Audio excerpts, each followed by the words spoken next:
The State Department has tried to keep these tapes from being made public. They show just how easy it was for the al-Qaeda terrorists to break into the compound, despite billions of dollars spent to enhance diplomatic security worldwide. It took only 5 seconds.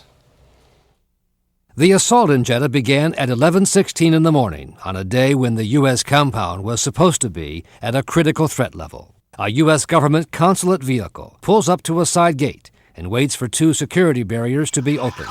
The terrorists, chanting over a cell phone to their accomplices, with almost perfect timing, pull up in their 4-door sedan just as the consulate car is cleared.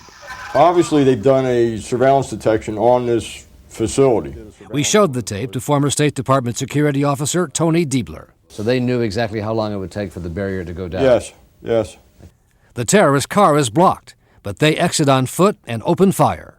Within 5 seconds, they will be through the security gates, including an expensive vehicle obstacle called a Delta barrier. So did the Delta barrier do what it was designed to do, i.e. stop the car? Yes. Did it prevent the bad guys from getting in? No. It should have, or something should have? Something should have. As the terrorists run inside, the Saudi National Guard troops assigned to protect the consulate run in the opposite direction, away from the fight. I hate to say it, but because I have a lot of friends who are on the Saudi National Guard, but they're running away. Or at least that National Guardsman took his weapon with him, although he's going the wrong way. It will be 1 hour and 15 minutes before the Saudi National Guard mounts a counterattack on the terrorists inside the compound. Does this suggest you can't really count on the Saudi National Guard? It would definitely lead me, personally, to have real serious reservations. I mean, that one unit ran away. The other unit takes them 1 hour and 15 minutes to get there. By 11:17, 1 minute into the attack, the terrorists have the run of the compound. Employees can be seen running for their lives. At 11:18, the terrorists open fire on several buildings. But by 11:19, all Americans are safely secured, most inside the consulate's main building, following what's called the duck and cover alarm. The terrorists can be seen outside, trying without success to get past security doors, trying to rig an explosive charge that later fails. At 11:23, the Marines inside release tear gas, but the State Department uses a weaker version than the military, and the gas appears to have little effect on the terrorists. You can see it's dissipating already, and it's not having any effect at all. Is this known at the State Department that this is not really that effective? Yes. At 11:47, the terrorists take down the American flag in front of the consulate. Over the next 43 minutes, out of sight of the cameras, they will be unchallenged as they take 4 U.S. employees and a local guard hostage, all of whom will be killed. 10 others under the protection of the U.S. consulate will be injured. I think we were very, very lucky. Had it been at lunchtime or early in the morning when people were going to work, could it have been a different story? Very much so. The State Department has called what happened a success story because no U.S. citizens were harmed.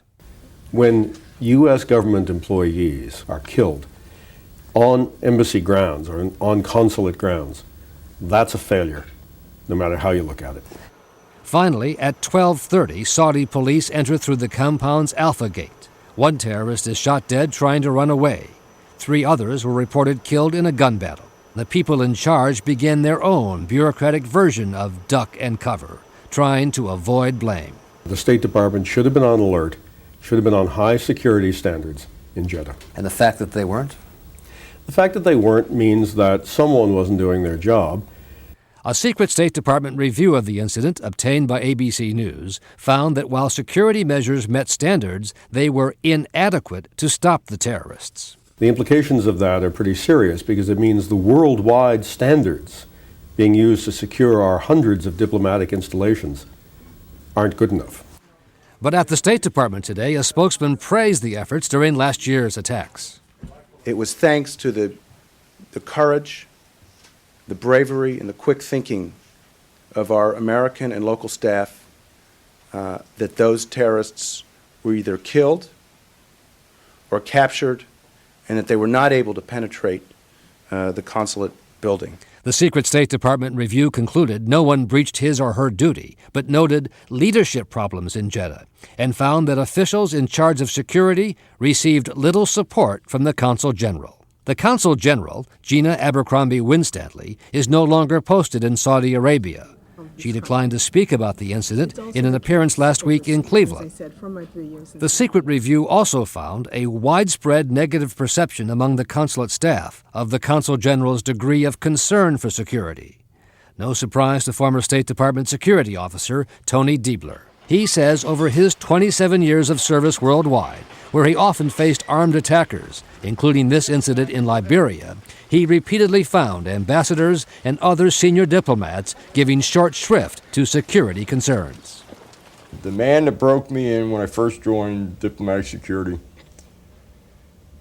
told me one day, he said, you have to decide something right now. You have to decide, do you want a career or do you want to do the right thing?